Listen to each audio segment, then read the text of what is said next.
En esta presentación voy a comentarles, como les decía, algunas particularidades de Uruguay que creo que nos viene bien conocer, comprender un poco más antes de empezar esta charla. Esta es una escena típica de Montevideo, donde aparece el antiguo edificio del Palacio Salvo, un edificio que marcó un hito en la historia del Uruguay del siglo XX por convertirse en el edificio más alto de Sudamérica en aquella época. Uruguay es un país que valora su historia, que valora su tradición y que valora su cultura. Tiene 177.000 kilómetros cuadrados, cabe 15 veces en Argentina y 48 veces en Brasil, sus países vecinos. Esto, que parece sin más una anécdota, es una definición que marca también el carácter de los uruguayos desde que son niños, ¿no? Nacen y crecen con esa conciencia de que son un país pequeño. Tiene 3.200.000 habitantes, según el censo del 2011, y según también la creencia de esa sociedad que desde hace mucho más de 9 años sabe que está estancado en esos 3.200.000 habitantes. Lo particular es que el 96.1% de ellos vive en una zona urbana, y la mitad, 1.500.000 aproximadamente, vive en Montevideo. Tiene un índice de alfabetización del 97.7%, también registrado en un estudio del 2006. Pero aquí ocurre lo mismo. Este índice de alfabetización nacional, que todos los uruguayos supieran leer y escribir, fue un logro que se concretó muy a principios del siglo XX. El sistema de salud uruguayo, antes de que comenzara la pandemia, tenía estas características. Es un sistema mixto, público y privado, con la particularidad de que el 46% de la población cuenta con una cobertura en el sistema privado y un 4% menos, el 42% está en la asistencia pública. Tiene un muy buen ratio de médicos por habitantes, es un 4.46 médicos cada 1.000 habitantes. Esto es el segundo mejor ratio en América del Sur, en América Latina, después de Cuba, en esta relación. El 97.2% de la población cuenta con algún tipo de asistencia médica, contaba con algún tipo de asistencia médica. Y el 24.4% contaba también con un sistema de emergencia móvil, de emergencia médica móvil, a domicilio. Este sistema funciona en Uruguay también desde hace bastante tiempo, y los uruguayos lo utilizan con frecuencia para las enfermedades cotidianas, para la gripe, para la fiebre de un hijo, para un problema gástrico, y también, por supuesto, para un infarto o algo más grave, pero es un sistema que está bastante instaurado en la vida cotidiana. La pregunta que nos convocó, o que nos convoca hoy, que nos planteamos en la organización de este ciclo de comunicación y salud, fue esta, ¿no? ¿Cómo logró Uruguay, entendido también como un sistema social, la cohesión necesaria para enfrentar, como lo hizo, ¿no?, con una unidad especial, la pandemia del COVID-19? Esta pregunta que nos hicimos nosotros también ha sido una pregunta que se han planteado en otras partes del mundo. Aquí compartimos un texto que publicó la agencia Bloomberg en mayo, a fines de mayo, donde se hacía la misma pregunta, ¿no? ¿Cuál es la razón por la cual Uruguay está logrando mantener a raya el coronavirus, a diferencia de lo que está pasando en otras partes del mundo? En el Financial Times, un mes después, se lo volvieron a plantear y sacaron a relucir esta variable, que es uno de los países que tiene la población más envejecida en el continente, y sin embargo el único país que pudo retomar las clases de manera presencial y mantener aparentemente la situación en control. El Times de Londres hace una semana, volvió a sacar el tema a relucir, y esta vez, más que hacerse una pregunta, abordó el tema del liderazgo que ha ejercido el presidente Luis Alberto Lacalle Pou, presidente que tomó el mando el 1 de marzo de este año, y por ahí encuentra la respuesta. Ahora vamos a escuchar a Patricia Schroeder. Patricia es magíster en comunicación organizacional, es experta en asuntos públicos y en comunicación de crisis, directora de comunicación en el Ministerio de Salud Pública del Uruguay y asesora de comunicación del ministro de esa cartera, Daniel Salinas. Es directora de una maestría en dirección de comunicación en la Universidad de Montevideo, en Uruguay, y tiene ya una amplia trayectoria como profesora titular en la Cátedra de Comunicación Estratégica en esa misma universidad. Imparte clases en el pregrado y también en el magíster de comunicación y en otro magíster que es en dirección de empresas de salud en la Universidad de Montevideo. Entonces, ahora, sin más, quiero darle la bienvenida a Patricia y escuchar como ustedes la charla que tiene preparada para hoy. Bueno, muchísimas gracias, Ailín.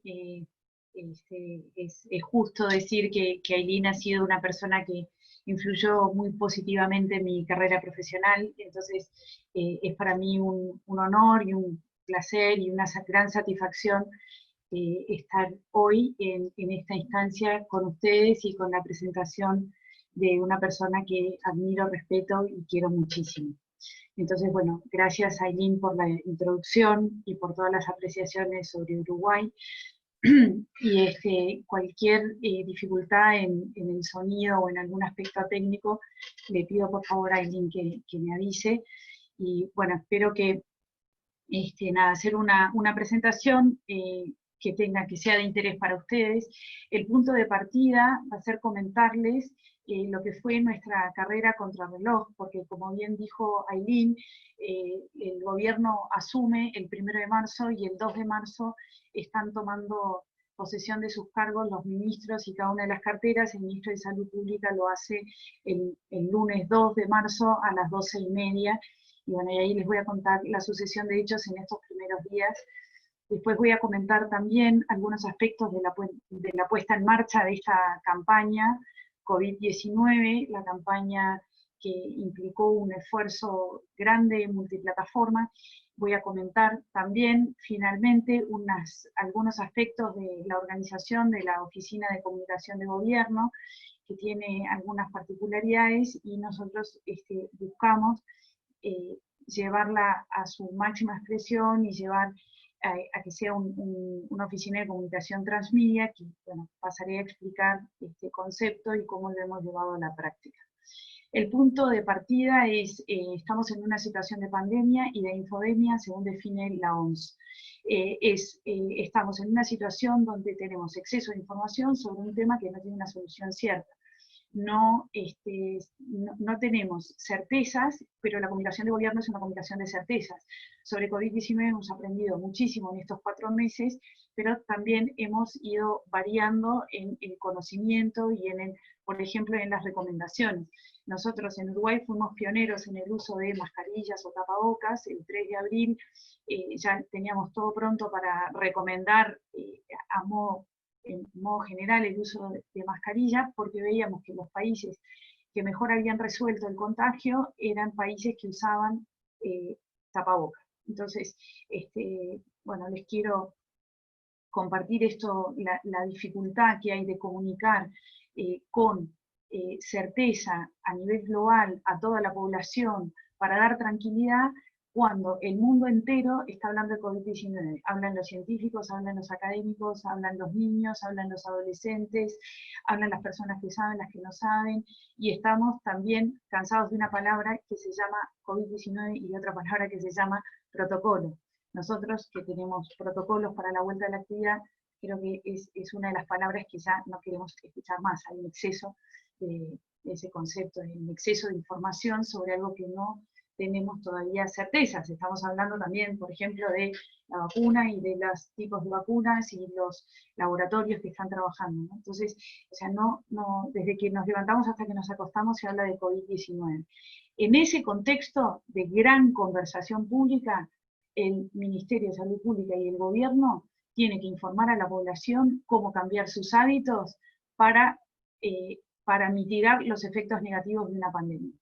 En esta línea de tiempo les muestro lo que fue esa carrera contra el tiempo, esa corrida contra reloj.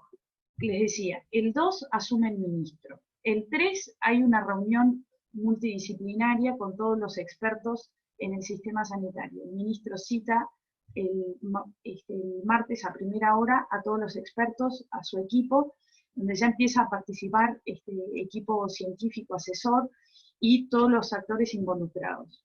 ¿Y qué sucede? El mismo 3 tenemos también el primer caso positivo en Argentina nosotros tenemos esta confirmación en las primeras horas de la tarde y nos tenemos que preparar para dar la primera información a la opinión pública, porque ya están explotando los teléfonos y las redes sociales preguntando qué va a hacer el nuevo gobierno que tiene menos de 24 horas en su puesto, donde estamos, yo en lo personal estoy conociendo a las personas que trabajan en la oficina, pero apenas pude decirles hola, ¿cómo se llaman? Soy Patricia, y ya tengo que encarar una comunicación de crisis, una pandemia que sucede cada 100 años según cuenta la historia de la medicina.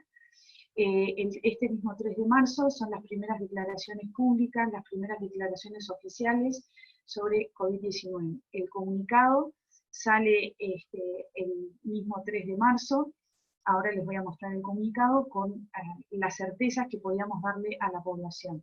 En el transcurso de esa semana, en esas primeras horas, 72 horas, ¿qué ocurre? Se empiezan a diseñar planes de contingencias, protocolos de actuación, empezamos a conocer cómo se va a hacer la vigilancia epidemiológica, tengo reuniones con organismos internacionales, OPS, para tomar la mayor cantidad de información sobre el tema, las primeras reuniones con agencias de publicidad, pero con el primer caso positivo en Argentina, sabíamos que en cualquier momento llegaba un positivo y teníamos la adrenalina de que en cualquier momento llegaba un positivo a Uruguay.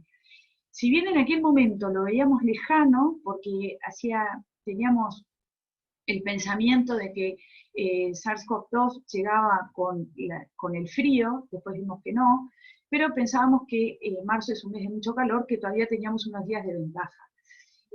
Pero bueno, teníamos una gran incertidumbre. En el transcurso de esos primeros días, ya ven, el 10 de marzo, la Oficina de Comunicación convoca a expertos en el tema y a los periodistas para informar a los periodistas de qué se trata SARS-CoV-2 y cómo es la enfermedad, cuáles son los síntomas de COVID-19 y bueno, todo en esta carrera contra reloj. El 12 y 13 de marzo recibimos las primeras propuestas de las agencias. La semana anterior, el viernes a última hora, yo y mi equipo contactamos a un número de agencias que nos parecía que podían dar respuesta rápida, pero yo les pedía un plan de comunicación que tenía que estar dirigido a todos los segmentos de la población, que tenía que tener todos los canales de comunicación posibles, que tenía que abarcar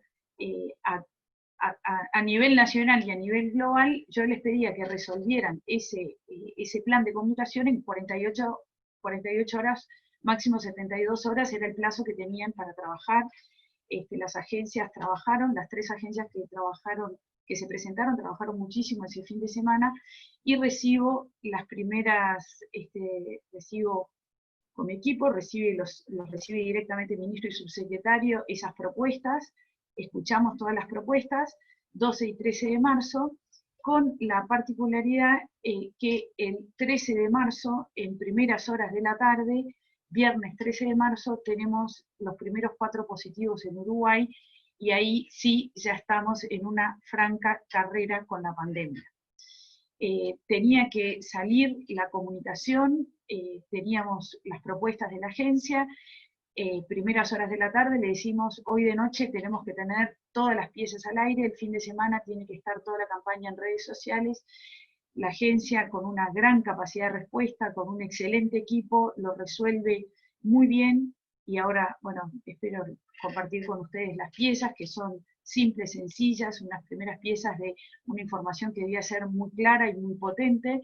Recuerden, es un gobierno que tiene unas pocas horas en el mando, y teníamos que dar una información a toda la población de una relevancia muy grande, porque le teníamos que pedir a la población que se cuide y que cambie sus hábitos. En este momento se anuncian, a partir del 13 de marzo, la comunicación pasa ya a estar en el Sistema Nacional de Emergencia, en Torre Ejecutiva, en Presidencia de la República, porque dejamos de tener un problema de salud a tener un tema nacional, donde actúan todos los ministerios, se empiezan a realizar todos los días comunicaciones desde Torre Ejecutiva, en prime time, a la hora del informativo central.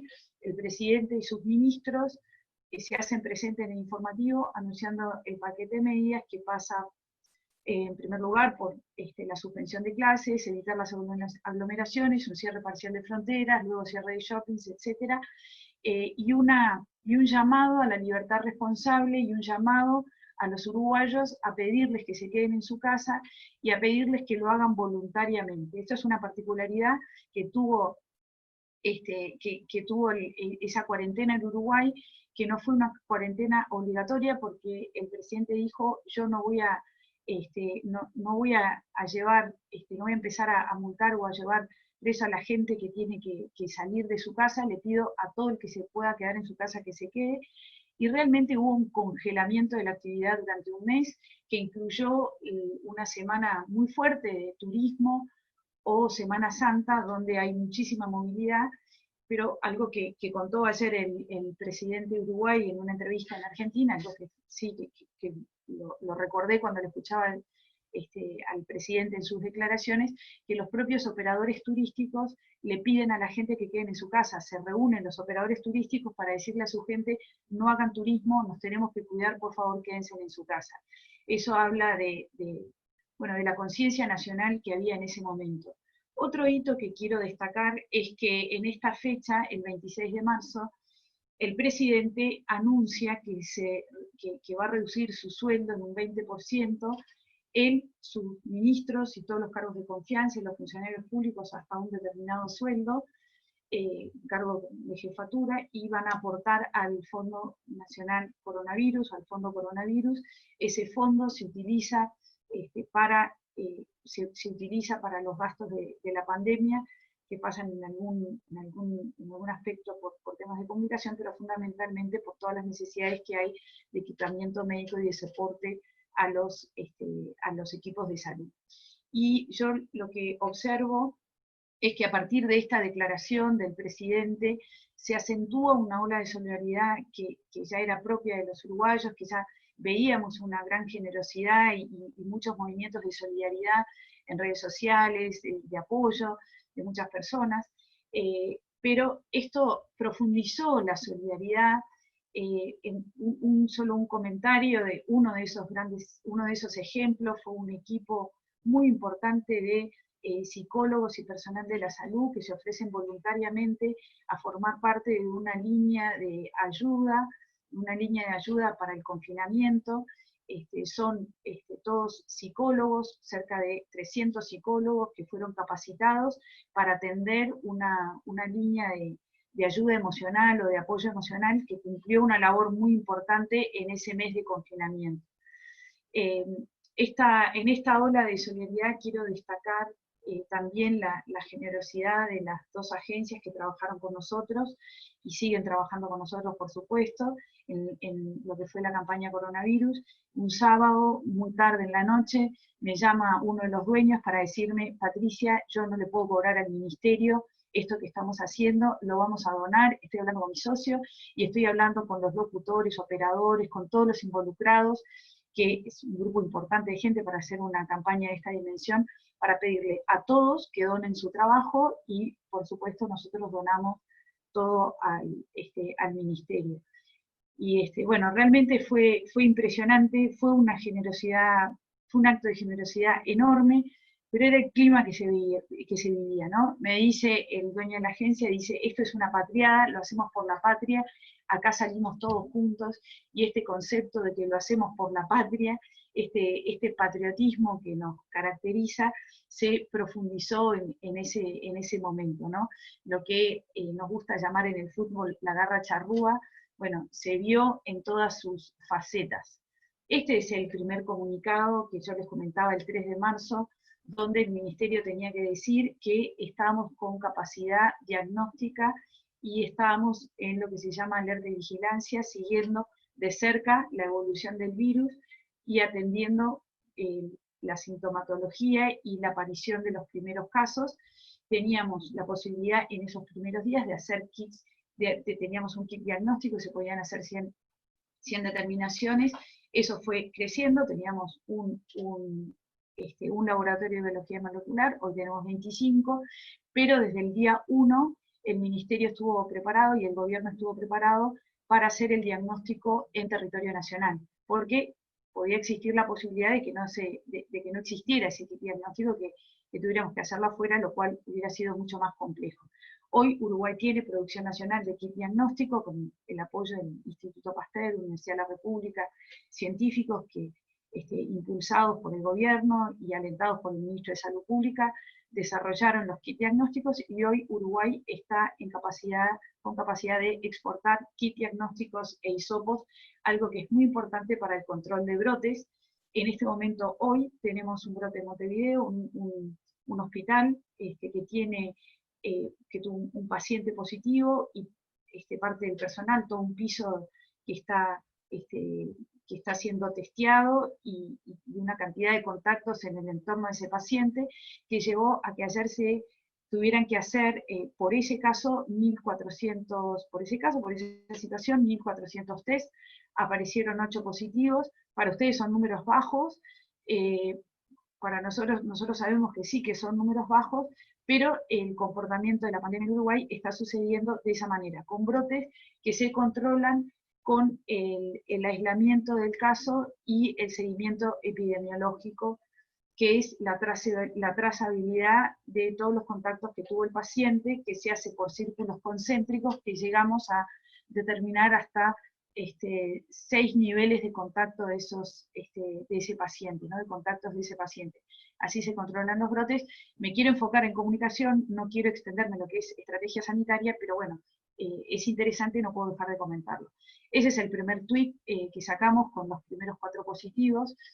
Yo recuerdo la adrenalina de este momento, para ustedes 6.200 likes, puede no ser mucho, para Uruguay es muchísimo, pero sobre todo el escalofrío que me corre todavía es ver cómo publica un texto el Ministerio del SINAE Presidencia y uno casi simultáneamente está escuchando la lectura de ese texto en los informativos, en la prensa.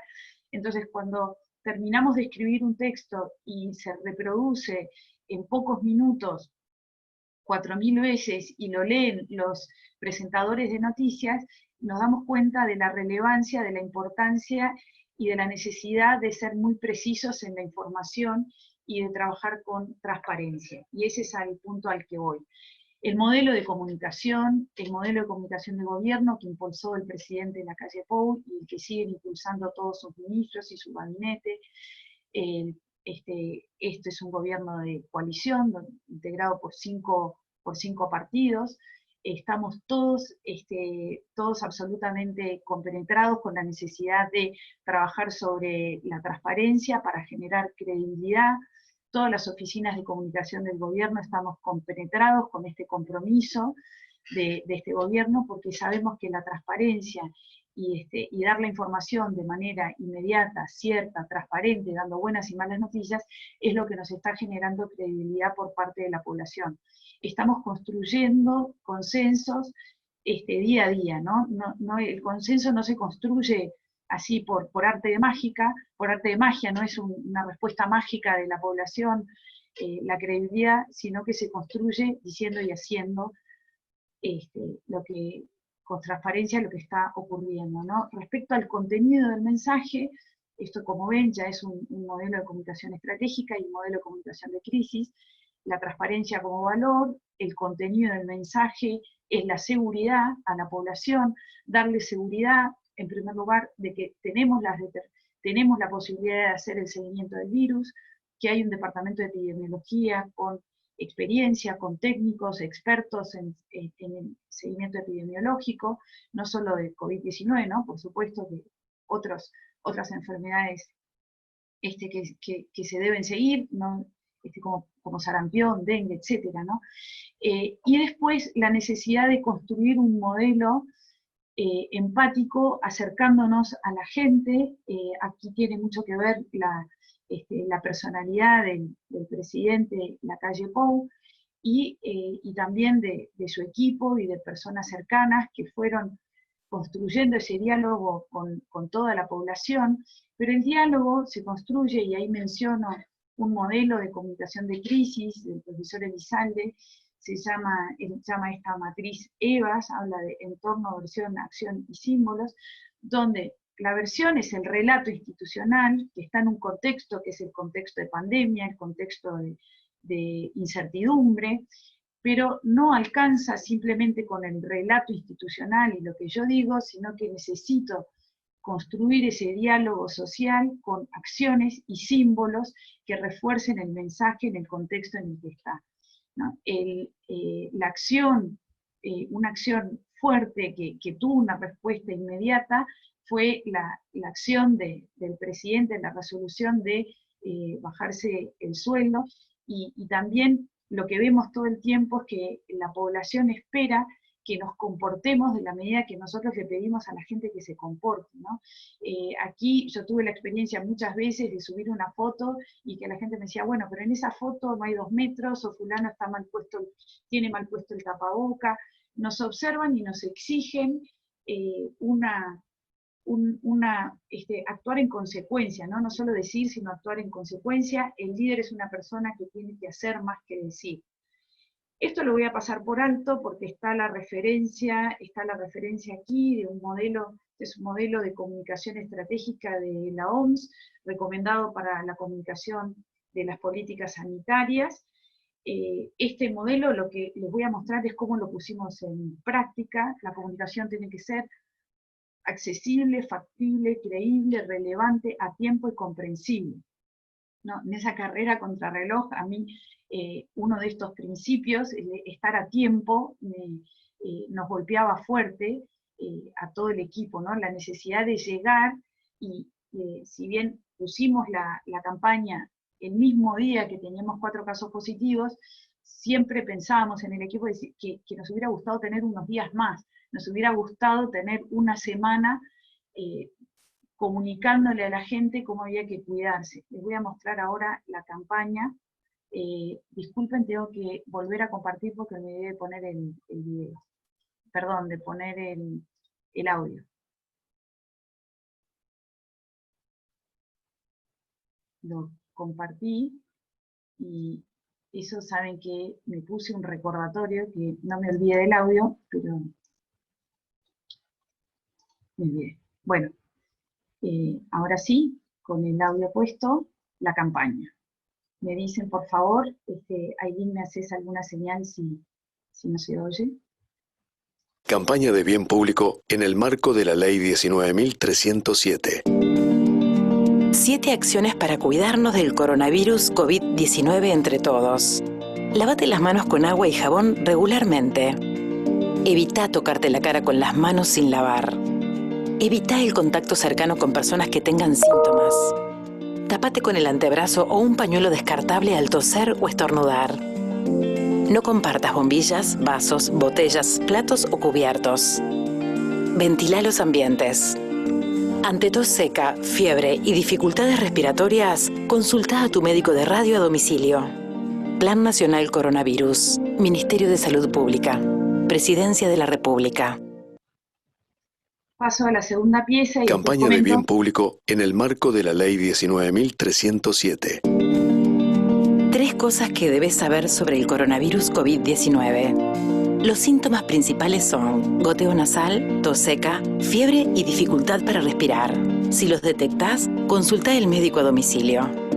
Si tenés más de 60 años, sos diabético, hipertenso o tenés una cardiopatía, estás en riesgo de enfermarte más gravemente. Extrema las precauciones. Cumplir con las acciones preventivas y no exponer a los demás es la principal forma de cuidarnos entre todos. Más información en plancoronavirus.uy o por el 0800 19 19. Plan Nacional Coronavirus. Ministerio de Salud Pública. Bueno, algunas cosas que les quiero comentar de lo que fue esta campaña, que es una campaña que elegimos un modelo absolutamente racional, simple, donde decíamos, salieron estas dos piezas simultáneamente, nos preocupaba que la gente conociera los síntomas, conociera cómo cuidarse. Esta es la organización de la oficina de comunicación, que buscamos que fuera multiplataforma y fuimos desarrollando todos los medios que teníamos a nuestro alcance. Nos adueñamos de las redes sociales, el Twitter nos dio la posibilidad de informar en tiempo real. Por falta de tiempo no voy a detener en esto. Y de esta segunda lámina, donde explico ya un poco más la estrategia, quiero detenerme en algún aspecto que fue, bueno, la dificultad, el desafío de elaborar reportes diarios de situación con la necesidad de que sean muy precisos. Segundo, la importante gestión de prensa que hay que hacer, donde nos importaba no solo atender a los periodistas, responder, y seguimos haciendo, ¿no? Hablé en pasado, pero esto está sucediendo hoy, y bueno, hoy con un caso de brote tengo muchísima demanda de información por parte de los periodistas en este momento. La necesidad de producir nosotros información y notas que sean de interés para la población. Por ejemplo, hicimos una nota de cómo funciona un centro de contingencia, y tuvo muchísima repercusión, y nosotros, o sea, las historias que nosotros contamos la toma la prensa, y eso a nosotros nos da la pauta de que estamos comunicando lo que es relevante para la opinión pública, porque lo toman los medios tradicionales. La vocería del ministro, subsecretario, técnicos, esto fue un punto siempre importante, no fue importante a raíz de la pandemia, sino que el ministro ya lo tenía planificado en febrero, cuando me llama a trabajar con él. Yo al ministro lo conocí en una clase de comunicación de crisis, en un curso, en la Escuela de Negocios, y bueno, el contacto con el ministro y con su equipo fue a un nivel técnico, y con la necesidad, me dijo el ministro, yo quiero que le enseñes comunicación a todas las personas que van a trabajar en mi equipo, todos vamos a aprender más de comunicación, todos vamos a ser buenos voceros, todos tenemos que ser buenos voceros, porque es responsabilidad de gobierno.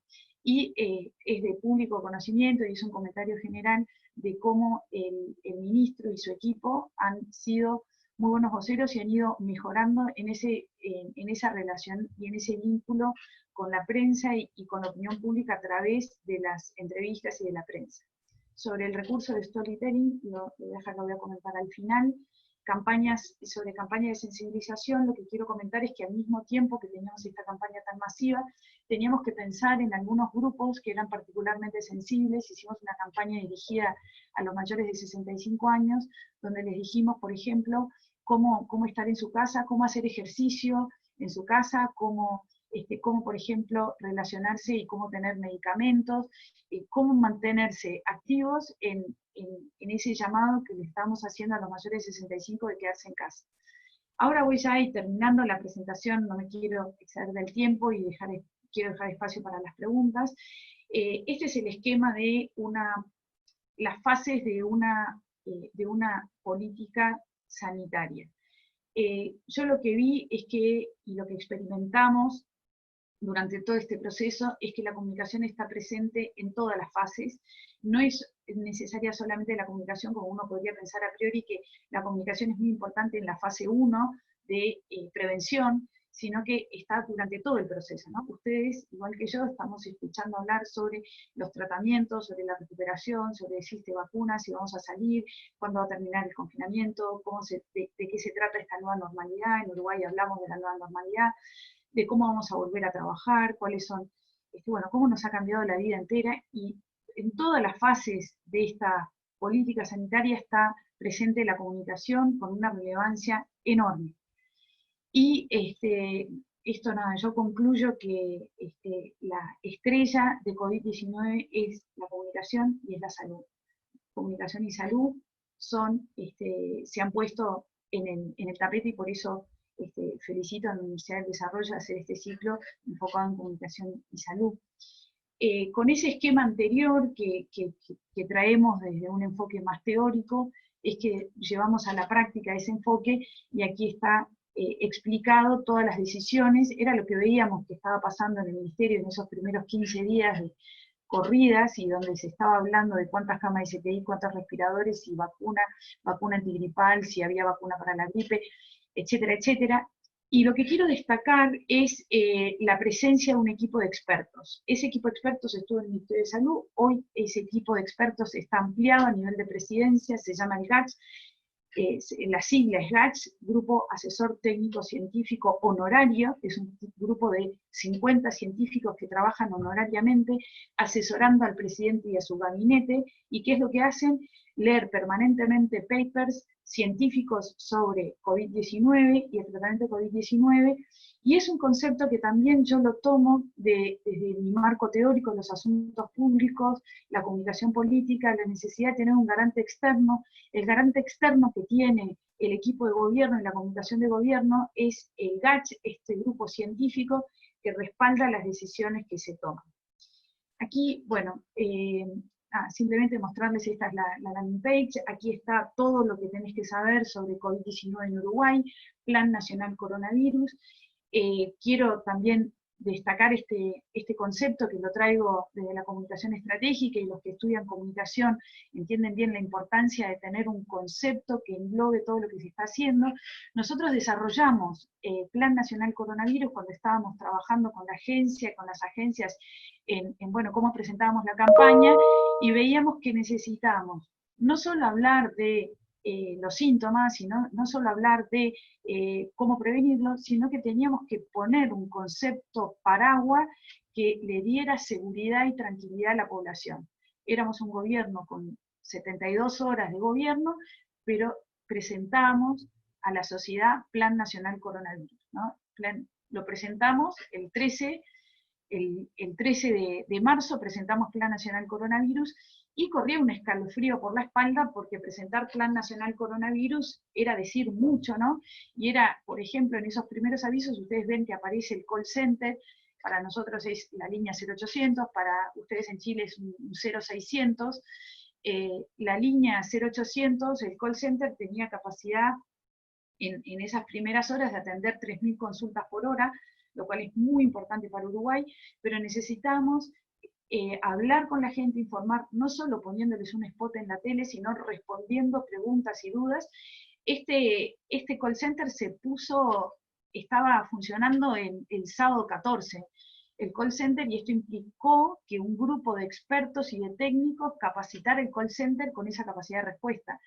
Al call center lo siguió la línea WhatsApp, el chatbot, el Messenger, y ahora una aplicación móvil que ha tenido varias fases. La última fase de esta aplicación móvil es que si uno se la descarga y la tiene encendida, te avisa si tuviste contacto con algún positivo en los últimos días.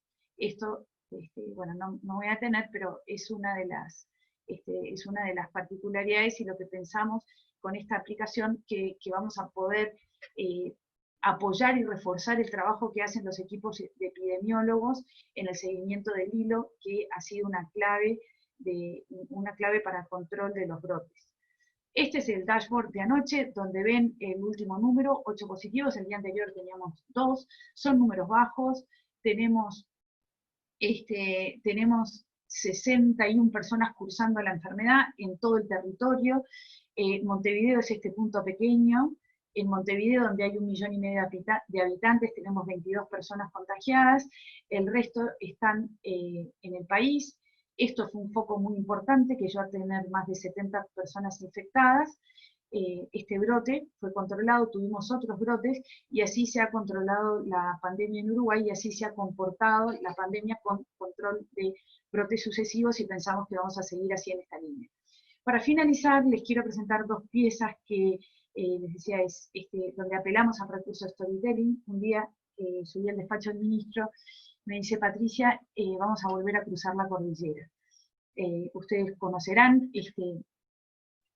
la historia de sobrevivencia de este equipo de jóvenes que iba a jugar al rugby, y su avión se estrelló los Andes, y hoy esos jóvenes son profesionales, los sobrevivientes son personas mayores de 65 años, cerca del entorno de 60, 70 años, 65, bueno, perdón, no quiero decirles mal la edad, porque es un tema que no corresponde, estaría mal hacer, pero bueno, lo relevante es que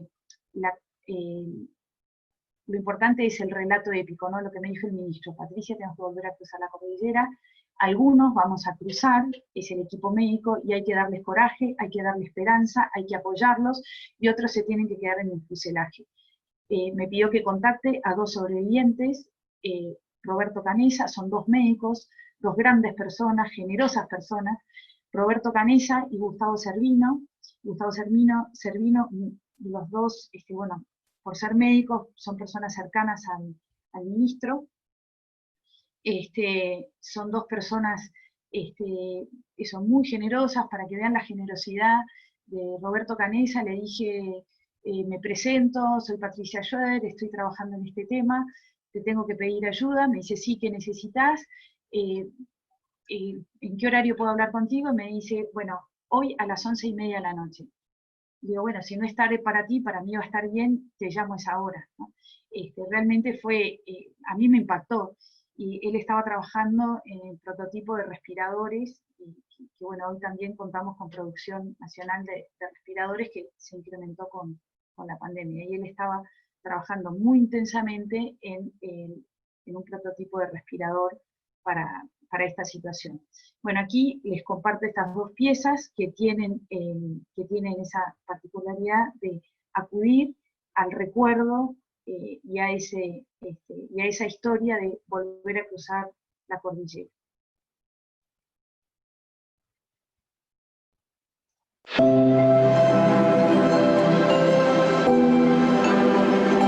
Últimamente me conecto mucho con las emociones que sentíamos en la montaña. Miedo, angustia, incertidumbre. La única manera de atravesar esta cordillera es con amor y solidaridad. Lo tenemos que aceptar y atravesar. Es muy duro, pero posible y se puede. Esta es nuestra actual cordillera. Nadie nos preparó, pero hoy corremos con ventaja. Sabemos lo que tenemos que hacer y conocemos la regla de juego. Confiando y trabajando en equipos. Depende de todos nosotros. Este partido se gana en la cancha. Si te cuidas vos, nos cuidás a todos. Bueno, Gustavo Servino, como buen periodista, hace alusión a la cancha, como buen deportista y rugbyista, hace alusión a la cancha y a su club deportivo. Esa fue la pieza que estaba dirigida a la población en general, y ahora la pieza estaba dirigida al equipo médico. Incertidumbre, soledad, desesperación, querer volver a lo que eras antes, estar perdidos. Estuvimos 72 días en la cordillera de los Andes, muertos de miedo. No quiero ser vanidoso, pero sé que te sentís agotado, que no podés más, que no te dan los brazos. Pero los que están en el frente de batalla son ustedes. Vamos, los doctores, las enfermeras, los médicos, los que llevan la comida, los tisaneros. Tenemos que hacer todos los días nuestros propios respiradores, pero respiradores del alma. La esperanza se construye día a día, paso a paso. Ustedes están ahí, dando todo. Vamos arriba, vamos arriba. No me afloje. Gracias.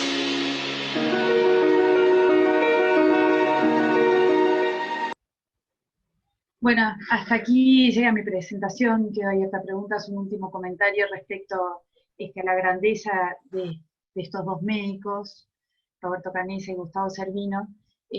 Cuando hablé con ellos me dijeron, sí, Canesa me decía, estoy agotado, nunca trabajé tanto en mi vida. Servino también me decía, son días de muchísimo trabajo, estoy en mi casa porque me tengo que quedar en mi casa, pero son días de muchísimo trabajo, pero Patricia, estoy para lo que necesites, ¿no? Y saben que bueno, atendió a la primera llamada que tuve, el primer intercambio fue a las 11:30 de la noche, y bueno, y se hicieron el tiempo elaborar y para trabajar con nosotros, y lo hicieron de una manera muy generosa y muy efectiva porque tuvo un impacto altísimo. Estas dos piezas de comunicación tuvieron una buena respuesta, una buena acogida. Bueno, por acá termina mi presentación. Gracias por escucharme, por la paciencia, y quedo abierta a preguntas. Gracias, Patricia. Si quieres dejar de compartir tu presentación. Antes de empezar con las preguntas, quiero aprovechar a saludar a nuestras autoridades, a nuestra decana de la Facultad de Comunicaciones, Carolina Mardones, a las directoras de carrera de Periodismo de Concepción y de Santiago, Alejandra Huet y Karim Galvez, también a los estudiantes, a los docentes, a los exalumnos que están con nosotros, a los académicos, a los médicos, expertos también en comunicación, que están trabajando en comunicación y salud. Te voy a comentar algunas de las preguntas que nos han hecho llegar en este tiempo, las personas que te han estado escuchando, para que en un tiempo prudente puedas responder. Varias personas se han interesado por cómo fue la preparación de las vocerías. Llama la atención esta declaración que comentaste del ministro, de que todos se prepararan en comunicación, porque todos debían ser voceros. Entonces, si podrías profundizar un poco en cómo fue la preparación de esas vocerías. La preparación de los voceros fue como hago y como solemos hacer la preparación de vocería en comunicación de crisis, que es prepararse, entrenarse, preparar preguntas, pensar en cuáles son las prioridades, preparar el mensaje y hacer un entrenamiento con juego de roles y entrenarnos con preguntas, que siempre vemos cuáles son las preguntas que son específicas sobre el tema que va a ser la entrevista, cuáles son las preguntas que pueden ser de contexto o políticas, y las preguntas que tienen que ver con la política sanitaria en general. Hacemos grupos de preguntas, hacemos ensayo, buscamos la mejor respuesta, lo que buscamos es claridad en la respuesta, algo que en lo que estoy acostumbrada a trabajar, porque he trabajado bastante en comunicación de crisis en instituciones sanitarias, y lo importante que es que los médicos, los técnicos, le hablen a la población con un lenguaje sencillo. Entonces hacemos ese entrenamiento de decir, bueno, pero esto ¿cómo se lo explicamos a la población? ¿Cómo usamos una palabra que sea más accesible? ¿Cómo hacemos algo para que el televidente entienda? Bueno, y ese es el ejercicio, es tal como lo hacemos en el aula cuando hacemos media training, como hago media training con las empresas en comunicación de crisis, así lo hemos hecho en comunicación de gobierno con todos los involucrados. El Ministerio de Salud Pública, ¿no? Yo me he enfocado en el Ministerio de Salud Pública, Presidencia de la República tiene su equipo y también trabajan muy profesionalmente. O sea que efectivamente es un trabajo profesional, ¿no? También el Sí. hecho de asumir las vocerías. Eso seguramente igual, o sea, tanto las vocerías como las decisiones que iba tomando el Ministerio de Salud Pública o el gobierno uruguayo cuando esto se convirtió en un tema nacional, debe haber habido igual oposición, ¿no? Entonces nos preguntan qué actores de la población o con qué actores tuvieron que lidiar en esto, o cuáles fueron los focos en los que se concentró la oposición, y cómo eso se manejó desde la comunicación, no desde la política, sino desde la comunicación. Bueno, a ver, la mayor oposición me parece que fue, yo considero que fue sobre la medida de una cuarentena obligatoria, donde había un reclamo de por favor cierren fronteras ya, cuarentena obligatoria ya, medidas obligatorias ya, había una oposición fuerte en ese sentido, y yo creo que el tiempo le fue dando la razón al presidente y a su gabinete cuando empezaron a ver los resultados de esa estrategia, y cuando empezaron a ver también, cuando empezamos todos a quedarnos quietos, cuando tú salías a la calle y veías que no había un alma en la calle, y veías que eso estaba funcionando porque los números estaban bajando, se fue construyendo un consenso, ¿no? Se fue y se sigue construyendo consenso. Eso es algo que se va ganando día a día, y todo el tiempo hay que buscar aliados y consensos para, bueno, este punto fue uno de los más críticos. El presidente tomó una determinación, y él lo ha dicho muchas veces, donde él decía que él no quería salir a llevar preso o multar a una persona que estaba en la feria vendiendo fruta y verdura, ¿no? Que él tenía que dejar que las personas se cuiden solas y que actuáramos con la responsabilidad y con libertad. Me dice, yo no puedo tomar una medida que después no voy a poder fiscalizar. Yo o salgo a multar a todos, o la gente se queda en su casa, ustedes elijan. O ponemos la policía en la calle o nos quedamos nosotros en casa. Claro. Sí, tiene que ver con la cultura uruguaya, tiene que ver con la cultura, y creo que con el paso de los días tuvo que ver también con el resultado. Cuando empezaron, la gente, cuando tú ves que hay una respuesta y que la estrategia da resultado, empezás a tener más seguridad y más tranquilidad.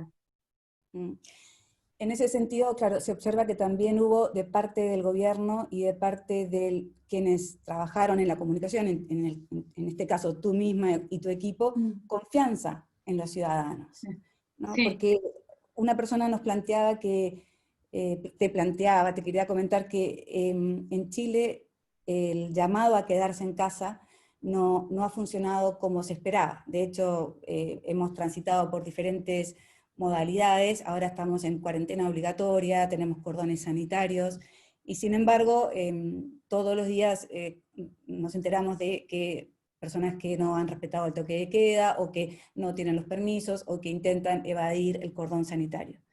Entonces, esto, claro, algunas personas también están comentando si esto se debe, esto en Uruguay ocurrió porque la conciencia social y cívica es mayor, ocurrió porque son menos habitantes, o podemos también, bueno, y aquí no ocurre porque somos menos solidarios, o también, bueno, o quizás, ¿cuánto puede incidir en esto la comunicación? Si tú te enfrentaras hoy a un escenario adverso, ¿no? Como puede ser que no se está respetando el quedarse en casa, que no se está respetando, bueno, desde la comunicación, ¿qué sugerirías, ¿no? ¿Cómo enfrentarías esta situación? Yo creo que la clave fue empoderar a las personas, y algo que fue muy fuerte, que de esta salimos todos juntos, nos cuidamos todos. Si tú te cuidas, estás cuidando al otro, estás cuidando, si vivís con tu abuelo, si tenés una persona de riesgo cerca, tú seguramente te vas a enfermar levemente, pero vas a enfermar gravemente a otro. Me parece que tiene que ver mucho con la cultura, tiene que ver mucho con la conciencia social. Obviamente somos un país pequeño, en Montevideo hay 1,5 millones de habitantes, y donde la respuesta fue más drástica, ¿no? En departamentos, hay lugares del país donde hay lugares donde todavía no llegó COVID-19, y bueno, se vive con mayor normalidad. Pero yo creo que el llamado del presidente y el liderazgo del presidente y de su equipo a empoderar a la gente, ¿no? Decir, ¿tú qué preferís? ¿El policía en la puerta o ser libre? Y la gente prefiere ser libre. Me parece que antes que tener un policía con una multa, prefiere la libertad, y creo que eso me parece que es un valor. Lo ha dicho muchas veces el presidente, y creo que él que tuvo un liderazgo, y la gente lo siguió porque convenció, su actitud convenció, y creo que también el gesto de bajarse el sueldo, de decirle a la gente que tenemos que mantener los motores de la economía prendidos, eso fue muy fuerte también. Cuando sale la ministra de Economía a decir que estamos en una pandemia, tú veías los pequeños comercios cerrados, la gente desesperada, la anécdota de una persona que trata a niños con discapacidad, que un día me llama y me dice, Patricia, ¿tú te diste cuenta que en pocas horas me quedé sin un solo paciente, me quedé sin trabajo, me quedé sin ingresos? Yo, ahí, o sea, esas historias te golpeaban fuerte, y decías, bueno, vamos a salir rápido de esto, vamos a tratar de salir rápido para volver a tener la actividad y la promesa del gobierno de que los motores de la economía tenían que estar prendidos. Y para eso, los mayores de 65 se tenían que quedar, y fueron los que más cumplieron. Los funcionarios públicos fueron obligados a quedarse en casa, solo un 30% de los funcionarios públicos fueron a trabajar, entonces también se hubo una desmovilización por la vía forzosa, porque tú no tenías que llevar a los niños al colegio, y los empleados públicos no tenían que ir a la oficina, y fue posible también, porque fue posible el home office y el homeschool famoso, porque tenemos una buena conectividad, porque tenemos, porque Uruguay tiene eso, buen alcance. Si no hubiéramos tenido el recurso de la conexión y la banda ancha, tal vez no hubiera sido posible. Pero había, también esto el Ministro de Salud Pública cuenta, ¿no?, que Uruguay tenía ciertas condiciones preexistentes, como el agua potable para el 99% de la población, y la alta tasa de conectividad, y que en Uruguay todo el mundo tiene un celular, y desde el celular los niños se conectaban para hacer los deberes de la escuela. Entonces, como tuvimos una alternativa, como hubo una alternativa para un porcentaje muy alto de la población, la gente se aceptó porque también encontró una forma de seguir viviendo. Yo creo que si no encontrás una forma de vivir, también te escapás. Si no es posible, no sé, si no es posible tener el sustento mínimo y los recursos mínimos, bueno, también te lleva a buscar un escape. Aquí fue posible, y también porque fue de corto plazo, ¿no? No tuvimos un confinamiento largo. Fueron 30 días de resistencia, pero fueron solo 30 días y con ciertas libertades, ¿no?, de salir a caminar, de pasear.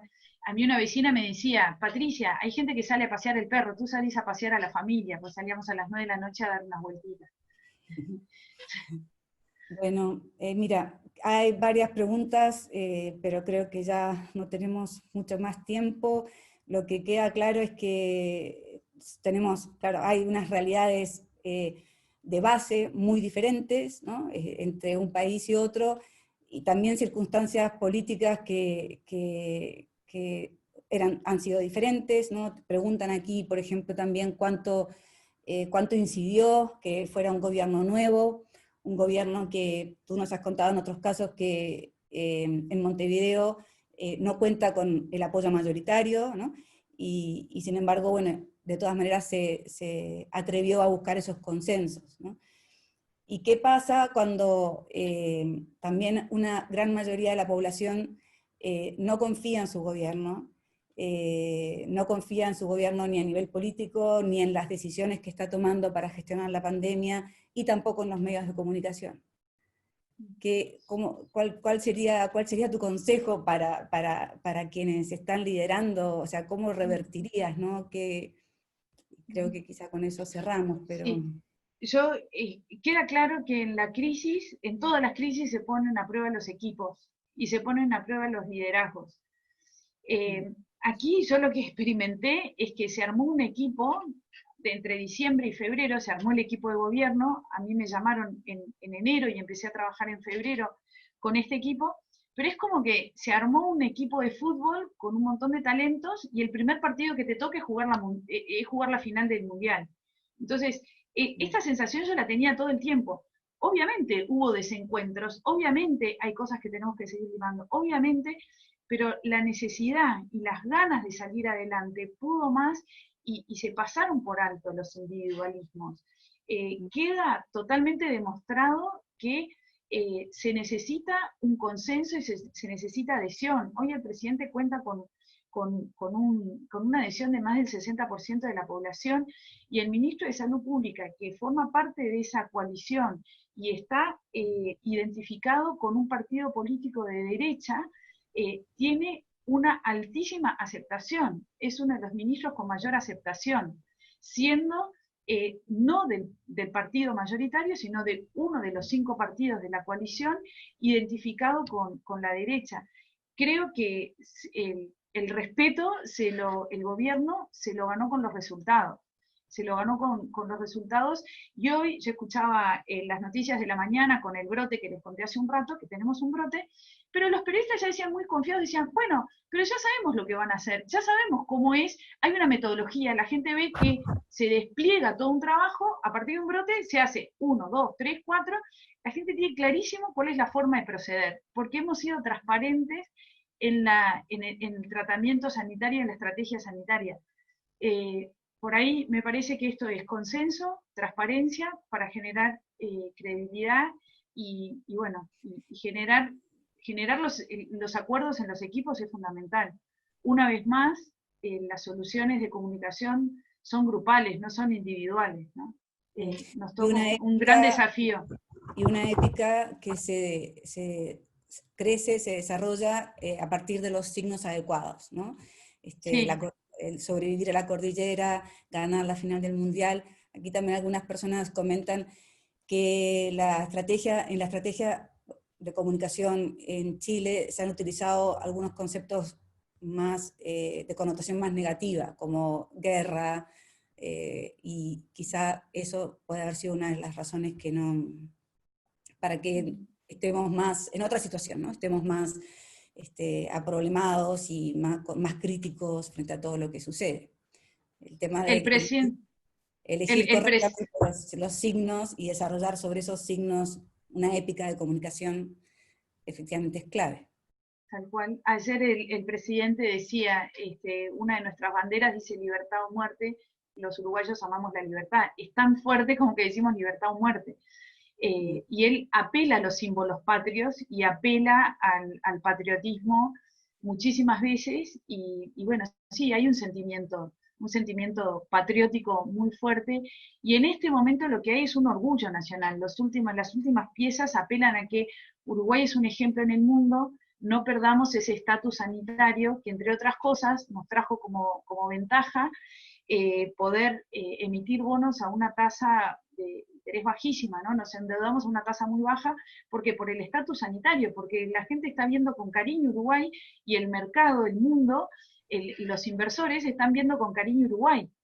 Entonces, queremos seguir así, que la gente quiera venir a Uruguay para salir de esta crisis económica global.